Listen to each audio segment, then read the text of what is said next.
এই উৎসব সূচনা করেন, যাকে বলা হয় গৌর পূর্ণিমা।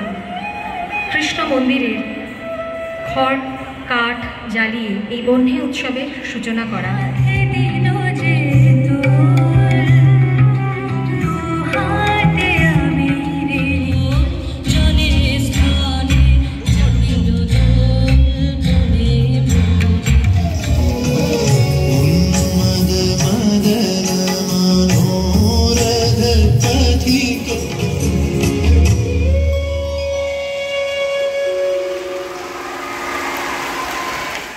আবার এই বছর আমরা এসেছি হোলি প্রোগ্রাম করতে ইন্ডিয়ান মিউজিয়াম, প্রভা কেদান ফাউন্ডেশন আর দীক্ষা মঞ্জির বাচ্চারা।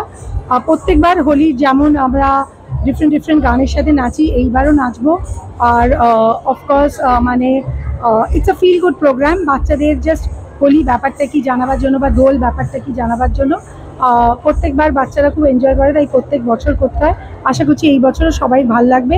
আমরা ডিফারেন্ট নাম্বারস রেখেছি, যেমন রবীন্দ্রসঙ্গীত, নজরুল গীতি, ক্লাসিক্যাল, সেমি ক্লাসিক্যাল, একটু হিন্দি বইয়ের গান, তো সব কিছু মিলিয়ে আশা করছি সবাই এইবারের অনুষ্ঠানে সবাই খুব ভালো। এটা দীক্ষা মঞ্জিরে কত বছরের অনুষ্ঠান হচ্ছে এখানে? যেটা মিউজিয়ামে হয়তো 5-6 বছর, এক্স্যাক্ট কাউন্ট আমাকে দেখতে হবে, কিন্তু এমনিতে আমাদের হোলি প্রোগ্রামটা বেশ অনেক দিনের, মানে সানা যখন 3-4 বছর ছিল তখন থেকে ছোটভাবে শুরু হয়েছে, তো এখন ধরো প্রায় 20 বছরের কাছাকাছি। সানাকে পাবো না আজকে? না, সানাদা ইংল্যান্ডে চাকরি করছে। আচ্ছা, আর কলকাতায় তো আজকে বা অন্যান্য দিনে অনেক অনুষ্ঠান হচ্ছে, দীক্ষা মঞ্জিরের এই ডান্সের সঙ্গে আমরা আলাদা কি পাবো?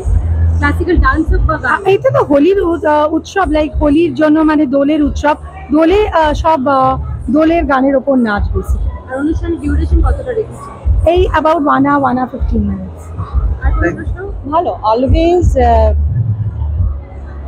মিউজিয়ামের যে কোনো অনুষ্ঠানে এবং আমাদের মিনিস্ট্রি অফ কালচারের অনুষ্ঠানে সবসময় আসার একটা ইনভিটেশন থাকে, চেষ্টা করি আসবার।